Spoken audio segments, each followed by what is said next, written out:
Hello, everyone. Welcome back to the show. Recently, I got into a debate with some people I know who were trying to tell me that Nintendo's Zelda Breath of the Wild is better than Rovio's Angry Birds. I took the side of the latter for a number of reasons. In fact, the conversation stuck with me for so long afterwards that I decided to summarize my thoughts in a video, in order for you stupid plebeians to understand why I'm right.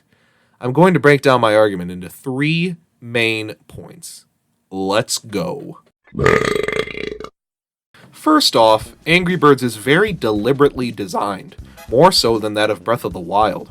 Over the course of the entire game, the player becomes accustomed to using the different colored birds and getting the hang of their abilities. The game does this through a natural learning curve and brilliantly designed microcosms of levels that help the player understand the game's physics engine, pushing them to get all 3 stars by the level's end. In comparison, Breath of the Wild's approach to teaching the player how to get better at the game is done at a snail's pace. After you've inched your way out of where you spawn in and a nice title shot, you'll slowly begin to realize that you are, for lack of a better word, imprisoned in the game's tutorial, the Great Plateau. Granted, the game is great at introducing you to the majority of the basic rigmarole you can expect on your journey, but it treats the game's pacing like it's bitch in the process. Angry Birds has since added a tutorial after its launch, but the best part of that game's tutorial is that it's completely optional, whereas you boot up a new file on Zelda and you'll have to deal with the same old tutorial instead of jumping right into the game's hijinks. Angry Birds makes the player stop and think about the structures they have to destroy. How does one attack them the best? Is there another way of doing this? How can I get all 3 stars? The levels of Angry Birds deliberately make the player stay puzzling on repeat playthroughs about how to get better. The game doesn't tell you to, you feel it in yourself to get better by advancing or just choosing to get 3 stars on your own throughout each level. Breath of the Wild just has hordes of enemies that you'll just mindlessly beat with your destructible weapon, and it patronizes you with the earlier shrines in the game with obvious mechanics that'll be over with, and you'll never be back in those shrines again. In that instance, the game is telling you to get better, after it locks you in a room instead of you progressing because it feels good to increase your skill level, dangling the orbs you get as rewards for just choosing not to be a critical thinker. Next thing I want to talk about is cultural impact. Both of these games are major franchises with either sequels or sequels in the making, which paints them as big cash cows, which is a pretty fair assessment all things considered. Angry Birds' imitators have mostly left the game to craft its own genre over the course of its history, and in the Wild West age of mobile gaming there were far more memorable successes than now. Furthermore, Angry Birds has been around for more than a decade and manages to be self-contained, embracing its revolutionary gameplay in other games, and remains a hallmark of how certain games change the industry through simplicity alone.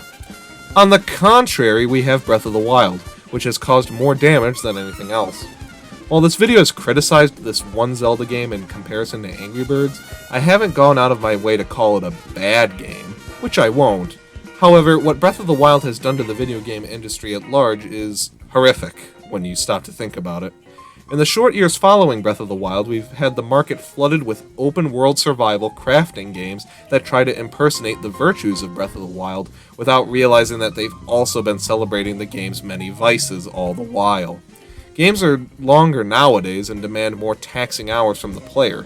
Huge open worlds means that outside of consolidated areas in a campaign, there extends empty plains of nothing. Angry Birds is sort of a relic of a bygone era now, and just not the Wild West period of mobile gaming anymore, but back when the extravagance of the industry didn't apply to just artistry or long playtimes or a cinematic scope. Those things weren't necessary, and they sort of put a stranglehold on games nowadays, especially in the AAA context. The last point may come off as petty to some of you out there, but it cannot be denied that Breath of the Wild suffers from a huge problem with its characters in comparison to Angry Birds. Now, before you roll your eyes to the back of your head, I'll quickly explain. In Angry Birds, there's no dialogue, no talking, nothing like that. There isn't even a story, just a premise. But that premise alone has stakes. If the birds don't get their eggs, they'll get eaten by the pigs, so they have to stop them. Already, that's plenty to go off of. Meanwhile, Breath of the Wild tries to overcomplicate things and get you sucked into this narrative that all of your friends from a previous life have died. Hyrule is stuck in this post-apocalyptic setting, and that Zelda is somehow staying alive trying to hold off Ganon from the total annihilation of the world.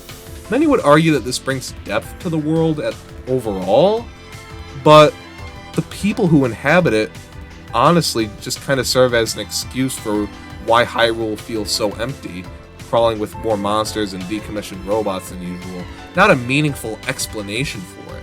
And of course you can't move away from the fact that Link, the protagonist, is an inherently boring character. The game can tell us all it wants in the narrative that he's some super soldier out of time, but without the ability to speak or even emote, it just feels as though he's a background extra and just we're in control of him, not the player that's adequately represented by a hero that wants to do right and bring Hyrule back to its former glory. You know what game goes out of its way to show you that the characters actively want to change the situation they're in, using their emotions and body language to convey all of that? Fucking Angry Birds. I rest my case. Well, that seems to be all for today. Tune in next time for more riveting educational content. Man, I gotta eat dinner, so I didn't fucking eat today. So will you be helping us in defeating the one called Cad Blasty? What's in it for me? Power beyond your wildest dreams, Mr. Sheeran, and Mr. Crewmate will help me explain everything to you.